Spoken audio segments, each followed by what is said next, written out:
बिस्मिल्लाहिर्रहमानिर्रहीम। अस्सलाम वालेकुम व्यूअर्स, आप देख रहे हैं किचन विद दाना पानी। और आज मैं बना रही हूँ जी बहुत ज़बरदस्त एक रेसिपी नमकीन गोश्त की, जो बच्चों को बड़ों को सबको ही बहुत पसंद होता है। और ये इतनी सिंपल और आसान रेसिपी है कि आप बनाने वाले भी खुश और खाने वाले भी खुश, क्योंकि चंद मसालों में बन जाती है। जब हम बकरा ईद पर स्पेशली इसलिए भी अच्छी लगती है कि हम बहुत ज़्यादा मसाले और स्पाइसेस खा खा के उकता जाते हैं, और लेडीज़ भी गर्मी में ज़्यादा चूल्हे के करीब जाना पसंद नहीं करती। तो जब आपको दिल करे ना कि कुछ समझ ना आए कि क्या बनाना है और झटपट बन भी जाए, तो ऐसे में आपने बस फ्रिज से गोश्त निकालना है। ये दो चीज़ें हैं, नमक और ज़ीरा। इसके साथ ये ज़बरदस्त सा एक फ्लेवर तैयार होगा और सब आपकी तारीफ़ भी करेंगे, और आप भी को भी मज़ा आएगा इसको पकाने में और इसको खाने में। ठीक है, तो इसके लिए मैंने यहाँ पे लिया है, देखें ये मटन लिया है मैंने, 2 किलो के करीब है ये मटन। और ये चिकनाई वाला ही होना चाहिए, इसकी अपनी ही चिकनाई से। ये इसका जो ऑयल है इसमें अलग से कोई ऑयल वगैरह का इस्तेमाल नहीं होगा।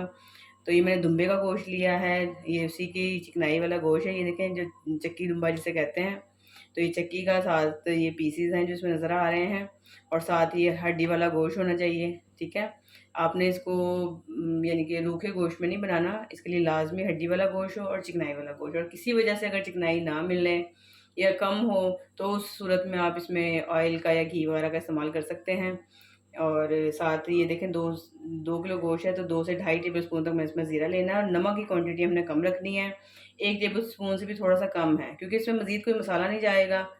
तो नमक का फ्लेवर जो कवर कर सके मसाले, ये सिंपल मसाला ही नमक ही है इसमें। अगर कम लगे तो बाद में हम डाल सकते हैं, लेकिन इसमें नमक कम होगा क्योंकि गोश्त के अपने भी नमकियात होते हैं। उसका भी फ्लेवर जो है गोश्त का अपना भी एक सॉल्टी फ्लेवर होता है। तो आपने ये सिंपल रेसिपी है, और ये मैं आपको बता दूं कि ये पाकिस्तान का जो मशहूर शहर है कोयटा, ये वहाँ की स्पेशलिटी है। वहाँ पे बनाई जाती है, वहाँ की ट्रेडिशनल डिश है ये वहाँ की। और मेरे कोयटा के बहन भाई अगर देख रहे हैं तो वो इस चीज़ को बहुत अच्छी तरीके से समझते हैं कि वहाँ पे जो पहाड़ी बकरे होते हैं, वहाँ के पहाड़ी इलाका है, वहाँ पे ये लाजमी बनता है। और कुछ लोग इसको सिर्फ नमक में सिंपल बनाना पसंद करते हैं, यानी कि ज़ीरे का इस्तेमाल भी नहीं करते। लेकिन मैं ज़ीरे का इस्तेमाल एक तो इसलिए करती हूँ कि इसका फ्लेवर बहुत लाजवाब आता है, और दूसरा ये कि जब हम खाली गोश्त बहुत ज़्यादा खाते हैं भारीपन हो जाता है, तो ये हाजमे के तौर पे भी बहुत ज़बरदस्त चीज़ है। यानी कि इसको हज़म करने के लिए ज़ीरा बहुत ज़बरदस्त है, फ्लेवर भी बहुत लाजवाब आएगा। आप इसके साथ बना के देखें तो यकीन करें आप याद ही करेंगे कि कोई रेसिपी आपको मिली है। तो मैं ज़्यादा बात नहीं करती, मैं ऐसे करती हूँ, इसको पहले चढ़ा लेती हूँ सिर्फ 1 गिलास पानी के साथ। मैं इसको पकने के लिए रखती हूँ। यहाँ देखिए मैंने एक खुले मुंह का बर्तन ले लिया, कढ़ाई ले ली है, इसके अंदर मैं सारा गोश्त डाल दूँगी, ये देखें। और साथ ही मैंने इसमें 1 गिलास पानी डाल देना है।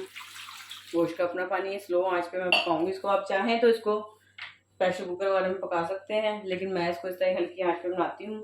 और ये देखें, साथ ही मैं इसमें डाल दूँगी ये ज़ीरा और ये नमक। बस कुछ भी नहीं है, आप इंजॉय करें, चिल करें अपने बच्चों के साथ, और इसे हल्की आंच पे पकने के लिए रख दें, और ये खुद ब खुद पक जाएगा। और वक्तन फ़वक्तन इसको बीच में चेक करते रहें, चम्मच से हिलाते रहें, और बस ये तैयार हो जाएगा। और इसे कवर करके पकने के लिए रख देती हूँ। और यहाँ देखें जी कितना ज़बरदस्त सा तैयार होना शुरू हो गया है, और गोश्त गल गया है, सॉफ्ट हो गया। हल्का सा इसमें मॉइस्चर है, इसको थोड़ा सा मैं तेज़ आंच पे भून लेती हूँ। ये हड्डियाँ छोड़ दी हैं जैसे गोश्त ने, बिल्कुल सॉफ्ट हो गया है गोश्त। तो बनाएं और इंजॉय करें इसको। ये देखें कितना नरम और सॉफ्ट और जूसी है। और ये देखें, आप इस पॉइंट पे भी निकाल सकते हैं, इसके अंदर हल्की हल्की जो यखनी नज़र आ रही है, ये देखें मैं आपको दिखाती हूँ। ये देखें इसमें हल्की हल्की भी है यखनी। तो आप इस तरह भी खा सकते हैं, एंजॉय कर सकते हैं इसे कुलचों के साथ। लेकिन मैं इसको बिल्कुल ड्राई करूँगी, और भून के इसका जो बिल्कुल ऑयल सेपरेट हो जाएगा, वो बच्चे ज़्यादा एंजॉय करते हैं और बड़ा टेस्टी लगता है ये बनता है। तो मैं आपको इसकी फुल यानी कि दिखाती हूँ कि तैयार होकर कैसा लगेगा, और फिर मैं इसको डिश आउट करूँगी। तो ये देखिए मैं अब इसको आपको बड़े प्लेटर में डिश आउट करके दिखाती हूँ, ताकि आप इजीली आप इसको देख सकें कितना टेस्टी है। ये देखें क्या मज़ेदार इसका फ्लेवर है। और जब आप इसको बनाएंगे घर में, तो यकीन करें मेरे बच्चों ने तो इसकी खुशबू से अंदाज़ा लगा लिया कि मम्मा आज क्या बना रही हैं, और फटाफट वो कह रहे हैं कि दस्तरखान लगा दिया जाए। तो ये देखें कितना मज़ेदार है। आप सारे मिर्च मसाले वाले जो खाने हैं वो भूल जाएंगे इसके सामने।